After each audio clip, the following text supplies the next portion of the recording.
رب تعالیٰ فرما رہا ہے یخرج من بطونہا، ہم شہد اس کے پیٹ کی چربی سے نکالتے ہیں۔ زولوجی کی یہ تحقیق 1975 میں ہوئی، اور قرآن عظیم اس وقت فرما رہا ہے ہم شہد کی مکھی کے پیٹ میں سے نہایت ہی میٹھی غذا تمہارے لیے نکالتے ہیں، اس میں اللہ کی نشانیاں ہیں، اور خود مولا نے فرمایا شفاء للناس، اس میں پوری تمہارے لیے انسانوں کے لیے شفا ہے۔ اور اتنا ہی نہیں میرے عزیزوں، یہ ڈنک مارے تو زہر ہے، لیکن اپنے شہد کے چھتے میں جا کر چھوڑ دے اپنے پیٹ کی غذا تو دنیا کی سب سے عظیم غذا ہے۔ ایک ہی چیز میں دو چیزیں ہیں، اور اس کے علاوہ جانوروں پر بہت سارے کہ اللہ تعالیٰ فرماتا افلا ينظرون الى الابل کیف خلقت، تم نہیں دیکھتے کہ اونٹوں کو اللہ نے کیسے پیدا کیا؟ تو زولوجی کے سے تعلق رکھنے والے اسٹوڈنٹ سے میں کہتا ہوں اونٹوں کی پیدائش پر تم بھی ریسرچ کرتے ہوں گے۔ آج تقریباً یہ کالجوں میں پڑھایا گیا ہے زولوجی کے اسٹوڈنٹس کو کہ تمام مخلوقات میں اونٹ کی تخلیق ایک سب سے الگ ہے، اس لیے کہ اس کے اندر ایسا مادہ ہے 1 مہینے تک بغیر کھائے پیے زندہ رہتا ہے، پانی جمع کر لیتا ہے، اور رب تعالیٰ فرما رہا ہے سارے جانوروں میں اس کی تخلیق الگ کی گئی ہے، تم نہیں دیکھتے اونٹوں کی طرف؟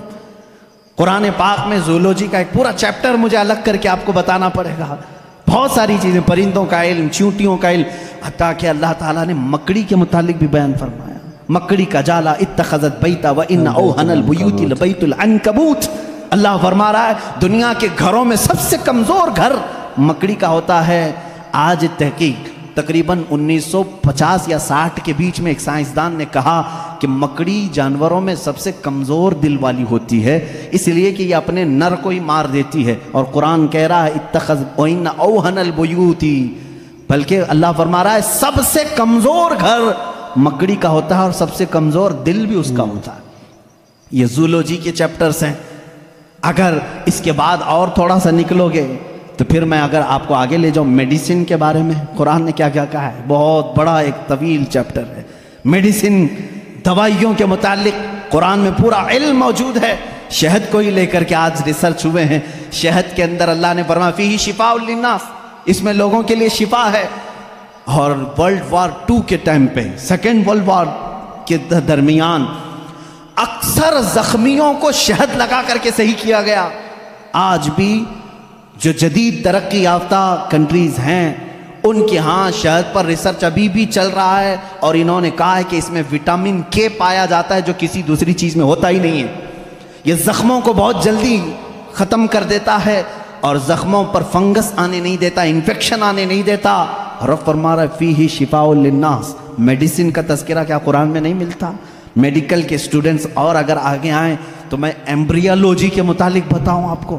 ایمبریالوجی کیا ہے؟ یہ علم الجنین، بچے کی ولادت کے جو معاملات ہوتے ہیں اس کو ایمبریالوجی کہتے ہیں۔ ڈاکٹرز ہوں گے وہ سمجھیں گے ہماری بات کو۔ ایمبریالوجی ایک پورا کا پورا علم ہے، اور انہی کی باتوں سے میں آپ کو بتاؤں۔ ایمبریالوجی میں کہا گیا ہے کہ سب سے پہلے پانی کا ایک قطرہ مرد کے نطفے سے گا کر ماں کے رحم مادر میں جمع ہوتا ہے۔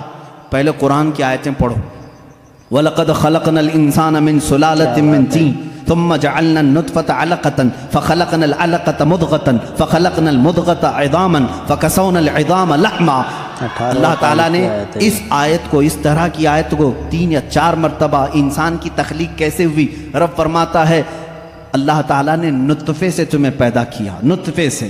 اچھا، میں ایک ڈاکٹر صاحب سے بات ہو رہی تھی، انہوں نے کہا پورا نطفہ جو ہوتا ہے انسان کا، منی جو مرد کی ہوتی ہے، اس میں ایک بار کی منی میں تقریباً 30 لاکھ سپم ہوتے ہیں، جو جراثیم جس کو کیڑا یہ لوگ کہتے ہیں، جو جا کر کے عورت کے اوم میں، یعنی اس کے بیضے ہوتے ہیں، انڈے ہوتے ہیں، اس میں ٹکراتا ہے اور جا کر کے فکس ہو گیا اگر ایک جراثیم، ایک کیڑا، ایک سپم کا، تو پھر بچے کی ولادت وہاں سے شروع ہوتی ہے۔